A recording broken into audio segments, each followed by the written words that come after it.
Good morning and Boker Tov, and welcome back to our weekly 10 minutes of meaning. In only 10 minutes, we are trying to cover the entire Mesillas Yesharim, the path of the Josh of Moshe Chaim Luzzatto, is giving us the formula, the prescription for how to live a meaningful life, a mindful life, how to become the better or the best version of ourselves in just 10 minutes. I want to thank our generous sponsors for this series for the year, Lenny and Chani Grunstein, in memory of Mr. Aaron Tambor, Aaron Ben Yitzchak, Chani's beloved father. Thank you so much for your generosity and for your sponsorship. To sponsor an episode of Minutes of Meaning, please email lee@brsonline.org, lee@brsonline.org.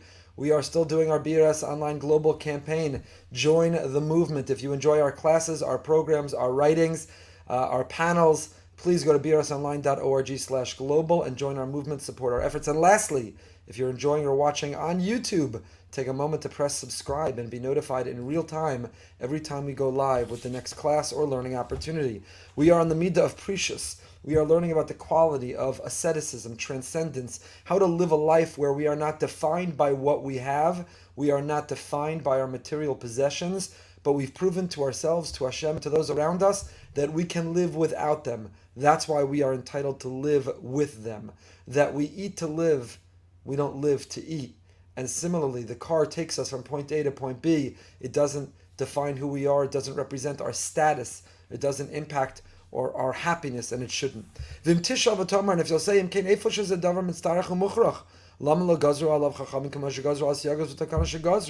so if these things are bad for us, if a person, we talked about not overindulging in eating, even if it's kosher food, and even if you make a bracha, not to overindulge in the act of eating.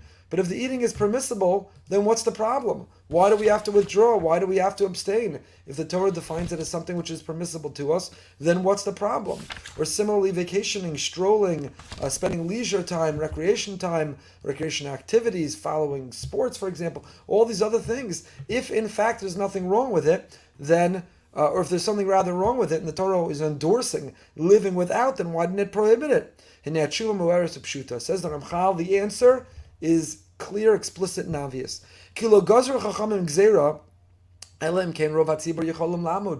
Our rabbis only enacted prohibitions or boundaries if they anticipated most people could observe them.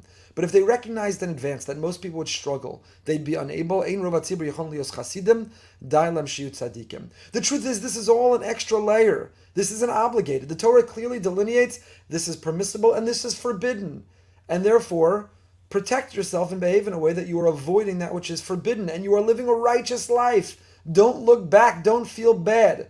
But this next level of chasidus, this next level of living a life of transcendence, of abstinence, of living a life of a holiness, because one is not indulging or overindulging even in that which is permissible, but that which further connects us to our physicality and to our material selves, that is a level of chasidus, it's a level of piety. It's not obligated, it's not expected, and therefore, since most people are incapable, it won't be able to consistently stick with it. That's why our rabbis did not officially enact it. And so again, to be very clear on this Midah of Precious, the Midah of Precious is not telling us that we can't enjoy the beautiful benefits of life.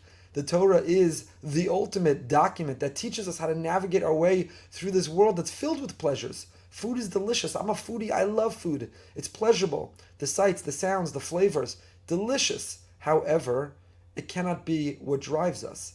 And therefore, only when we've proven that we don't need it, that we can live without it, can we engage it. And the same is true with every physical pleasure there is. The singular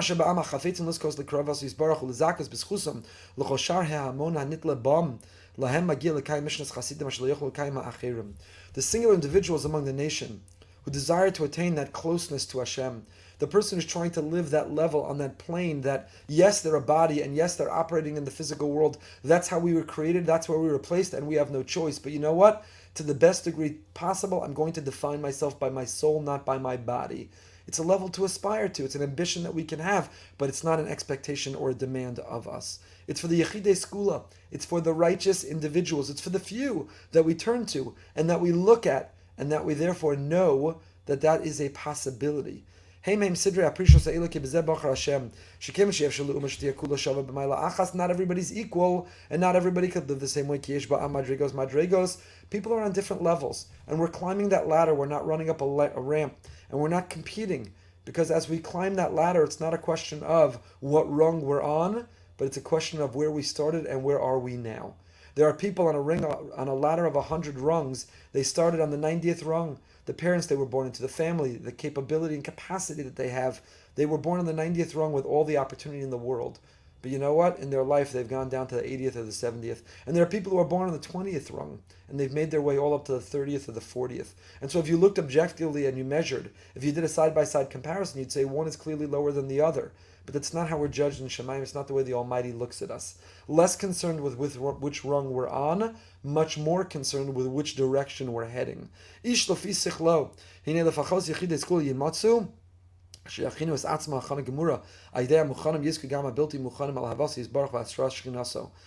again, it's not a level that's demanded or expected. So why are we studying it? Why are we learning it? Why are we reading it?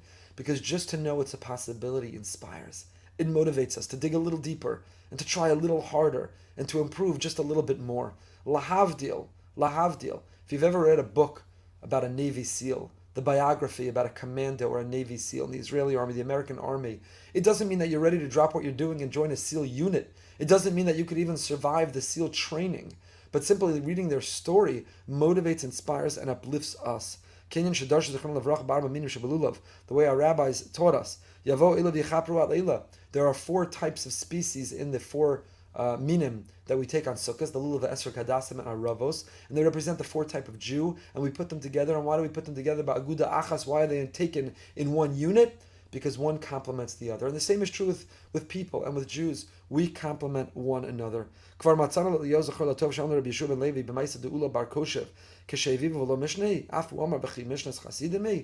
again, all that we're studying, striving for this level of piety where I don't overindulge in this world. And I say, yes, it's permissible, but just because it's permissible doesn't mean I have to have it. I don't want it to define me.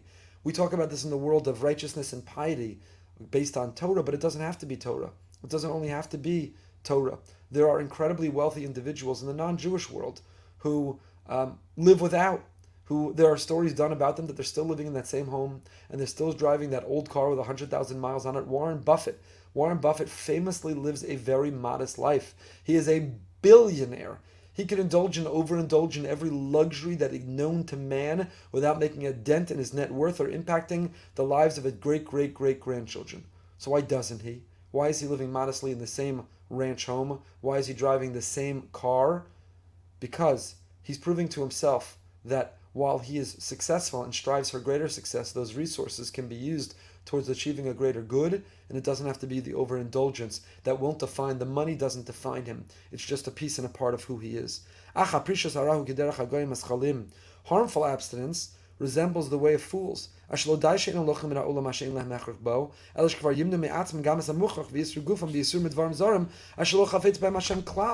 very fine line between the healthy abstinence. There's a very fine line between abstaining from the things that we don't need and that can corrupt and can cloud our thinking and can corrupt our priorities, and an unhealthy abstinence from the things that are our very life source, that we desperately need, that keep us stable and provide our equilibrium.